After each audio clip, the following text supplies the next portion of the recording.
ऐसे कहाँ शर्मा रही हो? कभी देखी नहीं होगा। भैया छोड़िए हमें।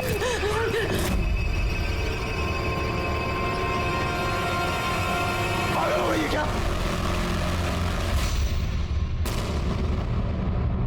हमारा भाई हमारे लिए भगवान से भी बढ़कर है, उसके ऊपर इल्जाम लगा रही है तू। हम इल्जाम नहीं लगा रहे, हम सच बोल रहे हैं। झूठ बोल रही है। हम तो बीमार हैं, बाहर सो रहे थे। अच्छा, हम झूठ बोल रहे हैं? जब गंदा काम करने में शर्म नहीं आई तब मारने में काहे आ रही है?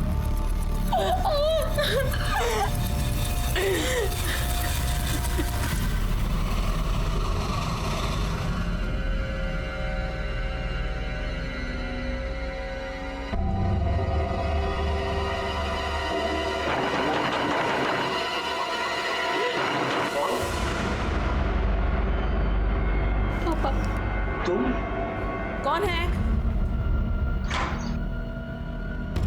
क्या लेने आई हो अब यहाँ? पापा, हमें अंदर आने दीजिए पापा। देखिए उसे अंदर आने दीजिए।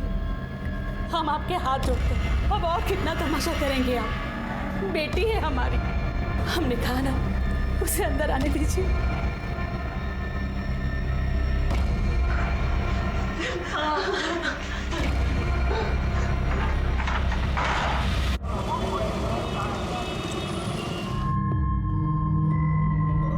तुम्हें ऐसा बहू पर हाथ नहीं उठाना चाहिए था।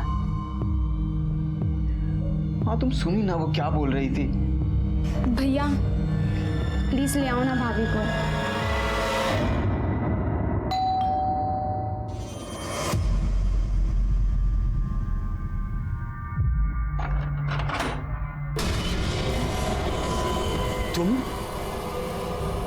तुम यहाँ क्या करने आए हो? चले जाओ यहाँ से, नहीं तो यही जिंदा जमीन में गाड़ देंगे। निकलो निकलो यहाँ से। अरे ये क्या कर रहे हैं? भगवान के लिए बस कीजिए। ये दामाद जी है हमारे, जो हुआ सो भूल जाइए। हमारी बेटी की जिंदगी बर्बाद मत कीजिए। हम रुक्मणी को लेने आए। रुक्मणी को लेने आए? दोबारा ये देखिए एक बार मेरी बात मान लीजिए। रुक्मणी के लिए, मेरे लिए।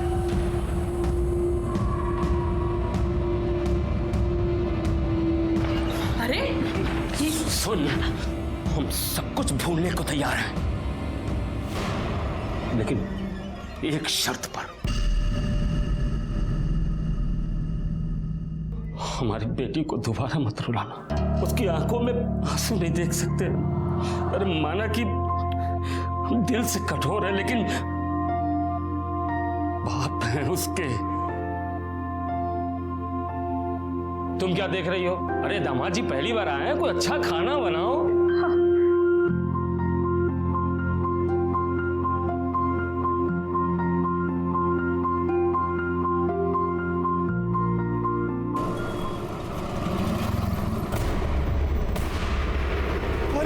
अरे आग लग गई, आग लग गई, आग लग गई।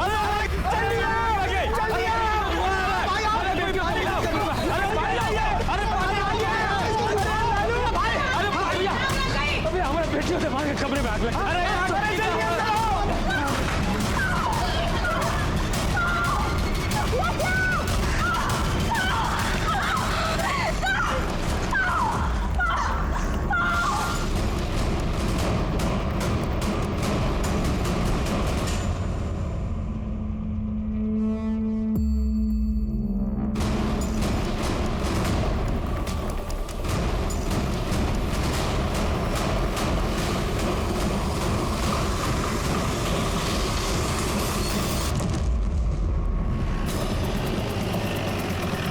चलिए चलिए पीछे चलिए चलो।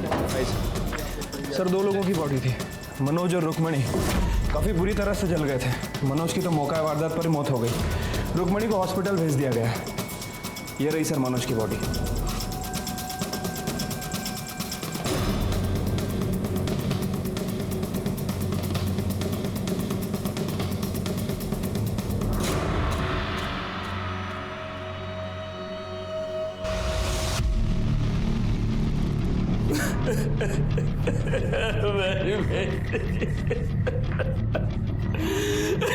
मार डाला अपने जवाई को, ले लिया बदला।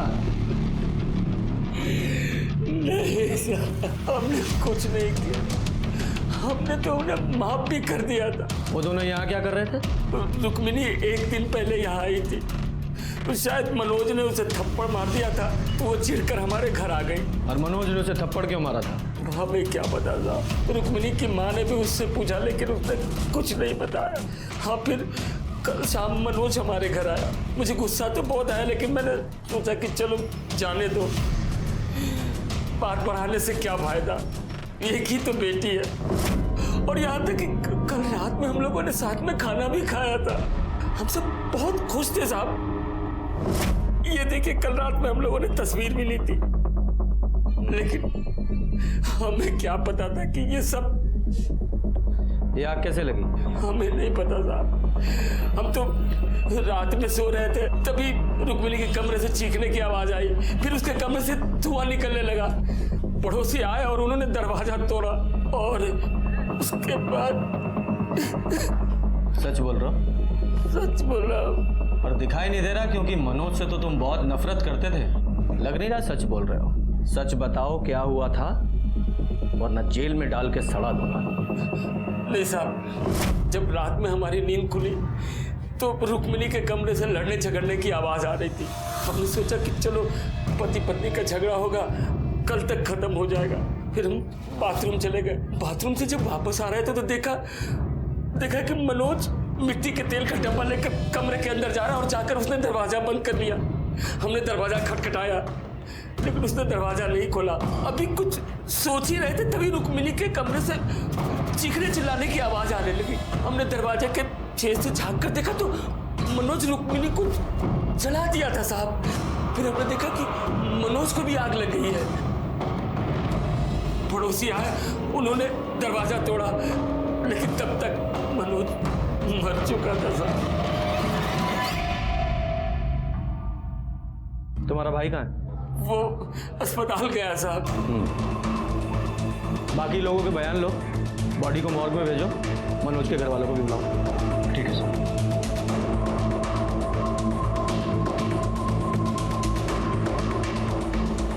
साहब, एक मिनट बात करनी है आपसे। बोलिए। हमारा नाम सूरज है। हाँ। और ये हमारा बेटा गोपाल। हम बसेसर के बगल वाले घर में ही रहते हैं। इधर? हाँ। हमारा बेटा गोपाल आपको कुछ बताना चाहता है। हाँ बेटा बताओ। सर, हमारी खिड़की से रुक्मणी दीदी का रूम दिखता है। कल रात देर तक हम जाग रहे थे, हमारी टेस्ट थी इसलिए हम पढ़ रहे थे, तो हमने सुना तो रुक्मणी दीदी किसी के साथ झगड़ रही थी। हमने देखा भी, तो वो को इतने बुरी तरीके से किसने मारा था? वो मास्टर जी ने। इतने बुरी तरीके से? अगर तुम चाहो तो उनके खिलाफ कंप्लेन कर सकते हो, मैं कार्रवाई करूंगा। साहब, शिकायत की कोनो जरूरत नहीं है। अब ये बच्चा है, गलती हो गई इससे। होमवर्क नहीं किया तो मार तो पड़ेगी। होमवर्क किया करो। हाँ? तो सर, इन लोगों के हिसाब से पति और पत्नी के बीच में झगड़ा हुआ। पति ने गुस्से में आकर पत्नी को जलाने की कोशिश की और खुद उस आग में जलकर मर गया, और अब पत्नी जिंदगी और मौत के बीच जंग लड़ रही है। अब इन लोगों ने जो रामायण सुनाई है उसके हिसाब से तो ऐसा ही लग रहा है। अब ये रुक्मणी ही कंफर्म कर सकती है कि इस कहानी का असली रावण कौन है।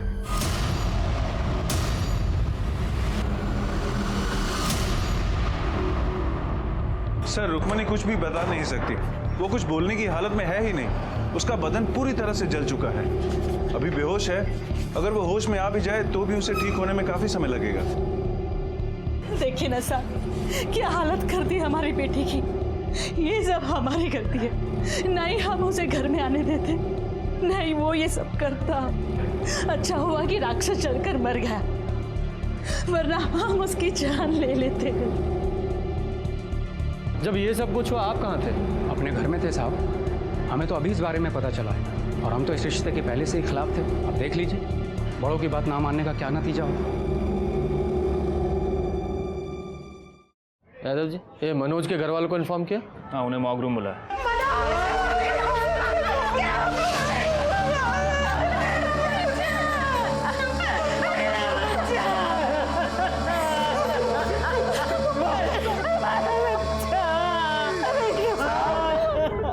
उस प्रोफेसर ने हमारे भाई को मारा साहब। छोड़िएगा मत साहब उसको। आप शांत हो जाइए। देखिए, बॉडी में तो और कुछ बचा नहीं है। लेकिन हमें बॉडी में एक कड़ा मिला है। आप पहचानते हैं इसे? साहब, ये कड़ा मनोज का साहब, उसके पिछले जन्मदिन पे हम उसको गिफ्ट में दिए थे साहब। साहब, ये सब कुछ उस रुक्मिणी के बाप ने किया साहब। उसने हमारे भाई मनोज को मार डाला साहब। मंदिर में देखा था ना आपने, कितना गुस्सा भरा था उसके अंदर। और उसके बाद मनोज जिस कंस्ट्रक्शन साइट पे काम करता था, वहां अपने गुंडों के साथ पहुंच गया था। वो तो ठीक टाइम पर मैं और कुछ लेबर आया तो बीच बचाव किया, नहीं तो हमारे भाई को उसी दिन मार डालता वो साहब। जब इतना गुस्सा भरा था तो अचानक मान कैसे गया वो? जब इस बसेसर ने मनोज के साथ कंस्ट्रक्शन साइट पे मारपीट की थी तो आप लोगों ने पुलिस कंप्लेन क्यों नहीं की? हमने उससे कहा था बात ना बढ़ाए, रिश्तेदारी वाली बात थी। अब बेटी भाग जाएगी तो गुस्सा तो आएगा ना। इतना गुस्सा कि हमारे बेटे की जान ही ले ली। ये रुक्मणी के घर वालों ने हमें बताया कि मनोज ने रुक्मणी के साथ कुछ मारपीट की थी और इसलिए वो अपने मायके आ गई थी। ये बता सकते हैं पति पत्नी में किस बात को लेकर झगड़ा हुआ था? साहब, पति पत्नी तो लड़ते रहते हैं, कौन सी बड़ी बात है। और मनोज थोड़ा गुस्से वाला था और रुक्मिणी बहुत जल्दी चिढ़ जाती थी। बात क्या हुई थी साहब, हमें कुछ नहीं पता। हमें बिन बताए उसने गुस्से में अपने मैके जाके बैठ गई साहब। हमने मनोज से कहा था उसे मना ले आए साहब। हमें क्या पता था, हम खुद ही मेरे बेटे को मौत के मुंह में भेज गए। क्या फिर से नौकरी छोड़ दी? तुम्हारे पैर में चक्री लगी है क्या? किसी नौकरी पे टिकते ही नहीं हो। तुम उसकी छोड़ो, वो मैं देख लूंगा। हाँ, बाद में बात करता हूँ। मेरे छोटे भाई को ना पहले मेरी शादी करनी है, फिर नौकरी करनी है। सही तो कह रहा है सर। अच्छा, तुम भी उसी का साथ दोगे? अपडेट बताओ। सर, ये मनोज की पीएम रिपोर्ट है सर। बॉडी 80% जली हुई थी सर, और बॉडी पे कहीं भी कोई एक्सटर्नल इंजरीज और ट्रॉमा के निशान नहीं है। यादव जी, ये मनोज के घर वालों का कहना है कि मनोज काफ़ी गुस्से वाला था जी, और ये रुक्मणी ये भी काफ़ी शॉर्ट टेम्पर्ड थी। तो हो सकता है उस रात रुक्मणी और मनोज का झगड़ा हुआ हो और गुस्से में मनोज ने रुक्मणी को जला दिया और गलती से उसी आग में खुद जलकर मर गया। तो इस हिसाब से रुक्मणी विक्टिम और ये मनोज कल्प्रिट। पुरानी कहावत है, जो दूसरों के साथ बुरा करता है वो खुद मुसीबत में पड़ जाता है, और इस केस में भी हमें कुछ ऐसा ही लगा था। सर्कमस्टेंशियल एविडेंस और गवाहों के बयानों के बाद हमें यकीन हो गया था कि असली गुनहगार मनोज त्यागी ही था। उसने ही अपनी पत्नी रुक्मणी को जलाकर मारने की कोशिश की थी, जिसमें वो खुद जल गया था। डॉक्टर्स ने हमें बताया कि रुक्मणी की हालत को ठीक होने में कम से कम 2 महीने लगेंगे, उसके बाद ही हम उसका बयान ले पाएंगे। अपनी जांच पूरी करते हुए हमने रुक्मणी का डीएनए उसके पिता बसेसर से और मनोज का डीएनए उसकी माँ कविता से मिलाया, जो मैच हो गया। लेकिन तभी इस केस में हमारे सामने कुछ ऐसा आया जिसने हमारे होश उड़ा दिए।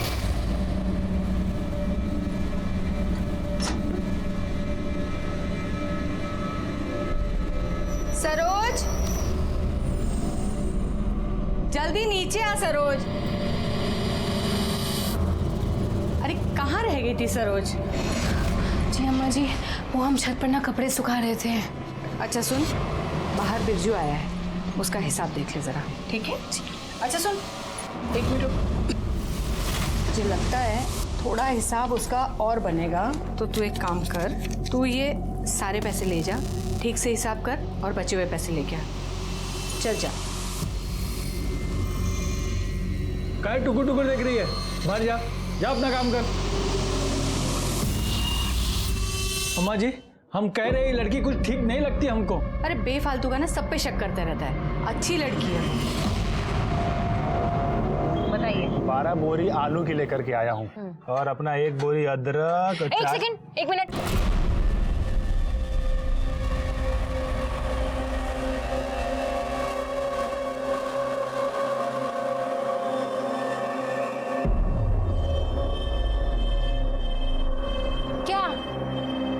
ये काहे ऐसे बत्तीसी दिखा रहे हो हमें? हाँ, ये लो, काम करो, काम पे ध्यान दो।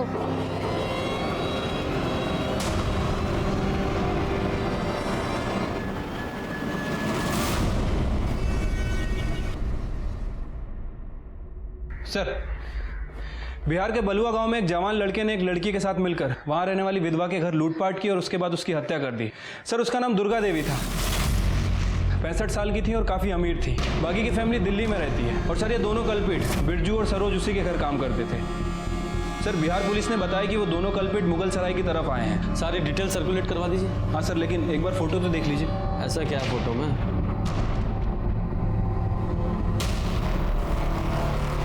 ये तो रुक्मणी जैसी लग रही है, लेकिन वो तो हॉस्पिटल में है।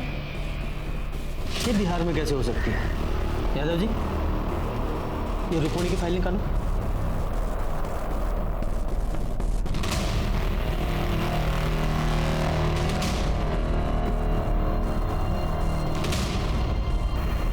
देखिए सर, दोनों के हाथों पर बिल्कुल सेम जगह ही टैटू है। हाँ, लेकिन इस फोटो में टैटू थोड़ा क्लियर नहीं है, लेकिन है एक ही जगह पर। Good job Yadav ji. अब इस रुक्मणी से मिलने का वक्त आ गया है। चलो।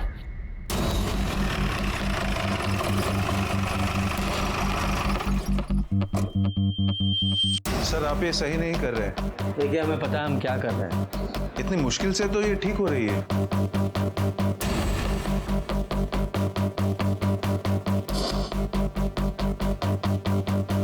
देखिए, मैंने पहले ही कहा था, अगर यहाँ पे कोई टैटू होता तो बुरी तरह से जल चुका होगा। डॉक्टर साहब, क्या कोई और तरीका नहीं है जिससे ये पता लग जाए कि पहले यहाँ टैटू था या नहीं?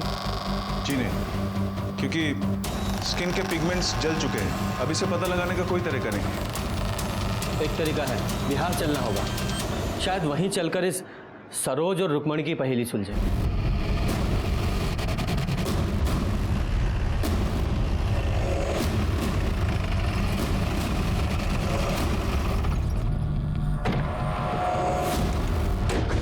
यही घर है सर, और ये पुलिस वाले यूपी से आए हैं साहब। तुमने जो बयान हमको दिया था, तुम्हारे मुंह से सुनना चाहते हैं। वो क्या है कि तुम्हारे अम्मा जी के कातिलों का पता लगाना है ना। छोड़ना मत साहब उनको। हमारी अम्मा जी बहुत अच्छी थी साहब, बहुत अच्छी थी हमारी अम्मा। ये सरोज यहाँ कब से काम करती थी? साहब कुछ 35-40 दिन हुए होंगे साहब। बहुत पढ़ी लिखी थी साहब, और एकदम सीधी सादी लगती थी। अम्मा जी का तो बहुत ही ख्याल रखती थी, और अम्मा जी भी उस पर बहुत भरोसा करते थे साहब। और ये बिरजू? अम्मा जी का जमीन का बटाई होता है ना, वो बिरजू ही देखता था। यहाँ आता जाता रहता था साहब। वो हिसाब किताब भी सरोज ही देखती थी। जी सर, यहाँ पे काम करने वाले लोगों का कहना है कि सरोज और बिरजू बहुत घुल मिल गए थे। हाँ साहब, हम देखे थे, बिरजू और सरोज में बहुत नजदीकियाँ हो गई थी। अगर तुम्हें हमारी जरूरत है तो सीधे सीधे कह क्यों नहीं देते? साहब वो जो सरोज थी ना, वो हमेशा डरी डरी रहती थी। डरी डरी मतलब? डरने की वजह तो पता नहीं, लेकिन हमेशा उसके दिमाग में कुछ ना कुछ तो चलता रहता था साहब। ये सरोज कहाँ की रहने वाली थी? पता नहीं साहब। पता नहीं? तो फिर मिली कहाँ? हम वो अप्रैल में पटना गए थे, आके देखा तो यहाँ काम कर रही थी वो। आपने सरोज के बारे में बाकी गांव वालों से बात की? जी सर, लेकिन किसी को भी नहीं पता है कि वो कहाँ से आई थी और यहाँ तक कैसे पहुँची। साहब हम एक चीज हमेशा देखते रहे कि जब भी अम्मा जी लाकर खोलती थी ना, तो उसकी आंख खुल जाती थी। सच में हम कह रहे साहब कि सब कुछ उसका ही किया धरा है। बिरजू को भी उसी ने फंसाया साहब। साहब वहाँ अम्मा जी का लाश लाकर के पास पड़ा था, और उस वक्त लाकर खुला था साहब। सर फ्लावर वॉश को वेपन की तरह यूज किया गया था, जिसे हमने फॉरेंसिक में जमा करा दिया है। ये सरोज के पास कोई मोबाइल था? नहीं साहब, नहीं था। ये अम्मा और बिरजू के पास तो होगा? हाँ, उनके पास था साहब। सर बिरजू अपना मोबाइल एक मजदूर को देके गया था, जिसमें मोबाइल डेटा इरेज था और कोई सिम भी नहीं था। सर हमने अम्मा जी और बिरजू की मोबाइल की CDR रिपोर्ट और मोबाइल लोकेशन दोनों मंगवाई, जल्दी ही मिल जाएगी। गुड। सर बिरजू के मोबाइल लोकेशन और मोबाइल डिटेल्स में कुछ भी सस्पिशियस नहीं है, लेकिन सर ये अम्मा जी नटवा गांव में भीमा के कांटेक्ट में थी। ये भीमा कौन है? हिस्ट्री शीटर है सर। ह्यूमन ट्रैफिकिंग के केस में कई बार पकड़ा गया, पर हमेशा बेल पे छूट जाता है। लेकिन सर मेरी समझ में ये नहीं आ रहा है कि दुर्गा देवी उससे बात क्यों करती थी। कैसे पता लगाएं सर, कहाँ गया होगा?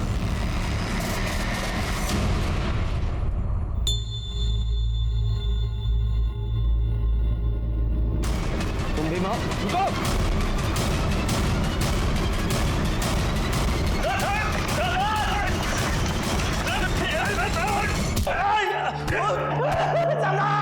आपको कुछ नहीं पता, आपको कुछ नहीं पता साहब, छोड़ दीजिए। रुको। कितना मारते हो तुम लोग? बहुत लगा? जी साहब। अच्छा, पानी पियोगे? हाँ साहब। ठीक है, पिलाते हैं। पर पहले सच बताओ, सरोज को तो जानते हो? कौन है, कहां से आई थी, सारी डिटेल्स बताओ उसकी। साहब हम कसम खा के कहते हैं, हमको नहीं पता है साहब। अम्मा ना सच बोलती थी, ये लातों के भूत बातों से नहीं मानते। तुम लोग ना अपने तरीके से पूछ लो, मुझे तो ये कुछ बताएगा नहीं। साहब रुकिए साहब, बताते साहब, बताते। बताओ। सब वो दरअसल वो राम लगन आदमी का फोन आया था हमारे पास। वो हमको बोला कि उसके पास एक 19 साल की एक लड़की है जो बहुत ही खूबसूरत है, उसका हाथ पैर भी ठीक ठाक है। तो साहब 1 लाख में हमारा डील फाइनल हो गया। उसके बाद साहब हम 5 दिन अपने साथ ही रखे नटुआ गाँव में, बस इतना ही साहब। फिर 5 दिन बाद क्या किया? वो अम्मा जी को बेच दिए थे 1.5 लाख रुपए में।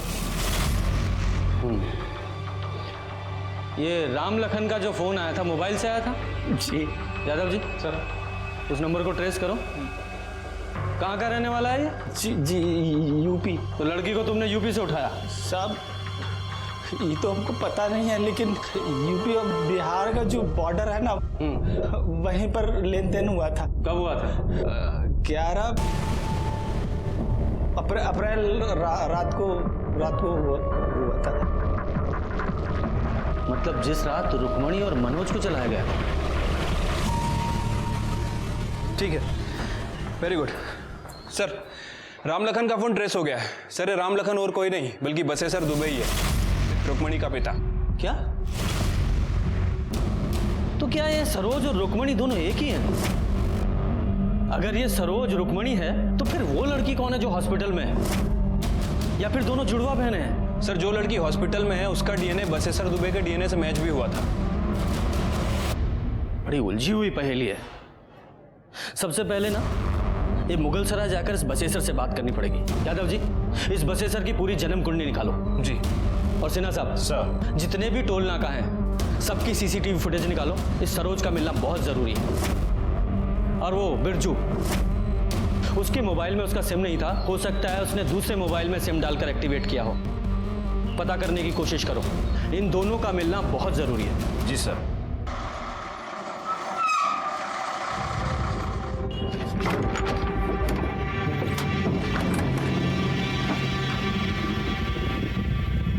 सुनिए, हम ऐसे कब तक इधर उधर भागते रहेंगे?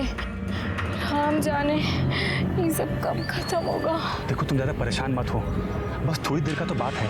हम आज रात को बनारस से गाड़ी पकड़ेंगे, उसके बाद निकल जाएंगे। फिर हमको तो कोई टेंशन नहीं है वहाँ पे। चलो अब। हमें बहुत भूख लग रही है और हमारा गला भी सूख रहा है। गला तो हमारा भी सूख रहा है, लेकिन करें क्या? एक काम करो, आओ तुम इधर आओ, तुम यहाँ बैठो, हम तुम्हारे लिए कुछ खाने को लेकर के आते हैं। जाना मत यहाँ से कहीं।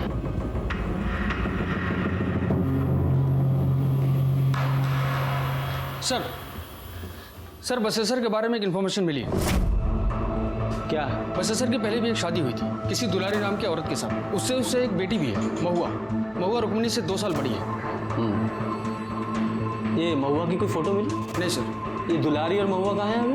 सर दुलारी अभी भी अपने गांव अजवारी में है और बसेसर भी वहीं का रहने वाला है। जब हमने दुलारी से महुआ के बारे में पूछा तो उसने कहा कि वो अपने किसी रिश्तेदार के यहाँ कानपुर गई है, वहीं कहीं मेट का काम करने। लेकिन जब हमने कानपुर में पता किया सर, तो पता चला कि महुआ कानपुर पहुंची ही नहीं। कब की बात है? सर अप्रैल के पहले हफ्ते की। मतलब 11 अप्रैल से पहले भी बहुत सी चीजें हुई थी। आप काहे नहीं खा रहे? अरे तुम खाओ, हम उधर ही कुछ खा लिए थे, पेट भरा है हमारा। बस कितने बजे का है? शाम को 8 बजे का है। तुम खा के थोड़ा सा रेस्ट कर लो, हम तुमको जगा देंगे। कैसा गंदा मजाक कर रहे हैं आप साहब? एक तो हमारी बिटिया अस्पताल में पड़ी है वैसी हालत में, और आप कह रहे हैं हमें अपनी बेटी को भेज दिए बिहार में। कपूत को तो कपूत बनते सुना है, लेकिन बाप को पशु बनते पहली बार देखा है। एक बात बताओ, अगर तुमने अपनी बेटी को नहीं बेचा तो वो नटवा के हिमा से फोन पर क्या बात करते थे? झूठ मत बोलना, तुम्हारे सारे कॉल रिकॉर्ड्स हैं हमारे पास। मना क्यों करेंगे? उससे हमारी बात होती थी, हमारे बचपन का दोस्त है, तो कभी कभार फोन पे बात हो जाया करती है। लेकिन इसका मतलब ये थोड़ी है कि उसे हम लड़की बेचे, मतलब अपनी बेटी को। तो फिर ये भीमा ऐसा क्यों बोल रहा था? कहा है कि उसका दिमाग खराब हो गया, साथ में आप लोगों का। क्या बकवास कर रहा तू? अरे आप ही लोग ना वो टेस्ट करवाए थे और बोले कि जो बेड में लड़की है वो हमारी बेटी है। हमारी एक ही बेटी है, और सरोज कौन है हम नहीं जानते हैं। तुम्हारी एक और बेटी है ना, महुआ, वो कहाँ है? हम नहीं जानते हैं उसे।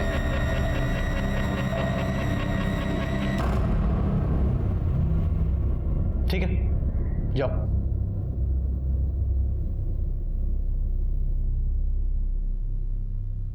यादव जी। सर। ये बहुत कुछ उलझा हुआ सा है और इसे सुलझाने के लिए इसकी तह तक जाना पड़ेगा। एक काम करो, सबके फ़ोन सर्विलेंस पे डालो, इस मनोज की फैमिली के भी। ठीक है सर। वैसे सर अब क्या करें, हमने सीना से भी बात की है, उसे भी अभी तक कुछ पता नहीं चला है।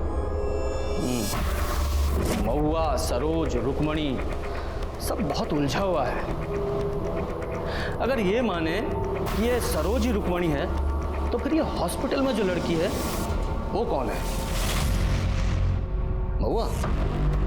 सर, रुक्मणी की तबीयत पहले से बेटर है, बीच बीच में होश भी आ रहा है उसे, मगर उसके वोकल कॉर्ड्स बुरी तरह से झुलस चुके हैं। अगर उसने बोलने की कोशिश की तो काफी नुकसान हो सकता है। मतलब उससे बात ही नहीं कर सकते? जी नहीं।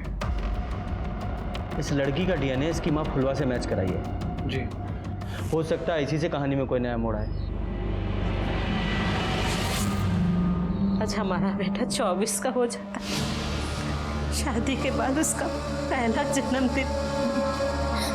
माँ रो मत, अभी तो हमारी हिम्मत हो।